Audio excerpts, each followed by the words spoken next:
श्री कृष्ण गोविंद हरे मुरारी हे नाथ नारायण वासुदेवा। নমস্কার, রাধে রাধে সবাইকে। আজকের ভিডিওর ইন্ট্রো পার্ট দেখে তোমরা তো বুঝতেই পেরে গেছো আজকের ভিডিওটা কিন্তু জন্মাষ্টমীর দিন। এতদিন পর্যন্ত জন্মাষ্টমীর ছোট ছোট ভিডিওগুলো শেয়ার করতে করতে মনে হলো তোমাদের সাথে বড় ভিডিওটাও শেয়ার করা দরকার। আমি কিভাবে আমার জন্মাষ্টমী পালন করেছি তার সবকিছু তোমাদের সাথে শেয়ার করা তো আমার কাজ। তাই আজ তোমাদের সাথে সারাদিন ধরে জন্মাষ্টমীর দিন কি কি করেছি সেটাই পুরোটা শেয়ার করবো। জন্মাষ্টমীর দিন সকালবেলা ঘুম থেকে উঠে নিজে স্নান করে পরিষ্কার হয়ে গেছিলাম, আর তারপরেই বসে পড়েছিলাম কিন্তু গোপু ভাইয়ের জন্য সবকিছু গুছিয়ে নিয়ে আজকের দিনটাকে অনেক সুন্দর করে তুলছি। সবার প্রথমেই কিন্তু আমি গোপুকে দুধ, দই, ঘি, মধু, গঙ্গা জল একসাথে মিশিয়ে তার অভিষেক করে নিয়েছিলাম, কারণ গোপু কিন্তু এই সবকটা জিনিসই খুবই ভালোবাসে। জানো তো, আজকের এই ভিডিওটা দেখে তোমরা বুঝতেই পারবে না যে আমাদের বাড়িতে এটা গোপাল আছে না রাধারানী। আমি দেখেছি আমাদের বাড়ির গোপুকে অন্যান্য রঙে যতটা না সুন্দর লাগে, গোলাপি রংটা পরলে আরোই সুন্দর লাগে। বলতো, গোপুকে সাজুগুজু করার পরে গোলাপি রংটাতে কত সুন্দরই না দেখতে লাগছে। একদম শেষে গোপুর হাতে বাঁশি দেওয়াতে মুখটা দেখো কত সুন্দর হাসি হাসি হয়ে গেছে। গোপুকে সাজিয়ে গুছিয়ে নিয়েই কিন্তু সবার প্রথমে গোপুকে একটু চকলেট দিয়ে দিয়েছিলাম, কারণ আমাদের বাড়িতে আমরা যেরকম চকলেট খেতে ভালোবাসি আমাদের গোপুও ভালোবাসে। জানো তো,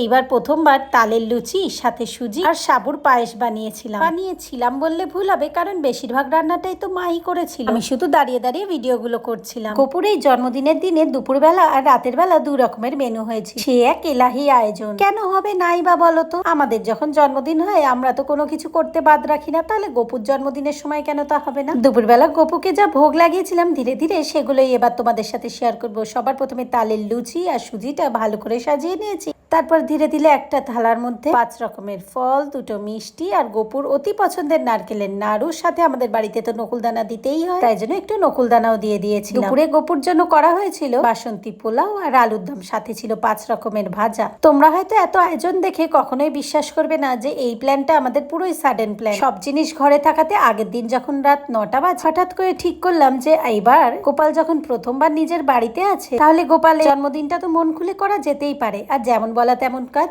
রাত 9টার সময় টোটো ধরে বেরিয়ে পড়লাম বাজার করার উদ্দেশ্যে। প্রায় সবকিছুই বাড়িতে ছিল, যা ছোটখাটো অল্প স্বল্প জিনিসের দরকার ছিল সেই রাত 10টার সময় করে নিয়ে বাড়িতে আসি। আর সকাল হতে না হতেই আমি আর মা বসে পড়ি গোপালের পুজো করতে। এবার তোমরা হয়তো অনেকেই ভাবতে পারো যে গোপালের পুজো আবার বললাম কেন প্রথমবার হচ্ছে। আমাদের বাড়িতে গোপাল কিন্তু অনেকদিন ধরেই রয়েছে, কিন্তু গোপাল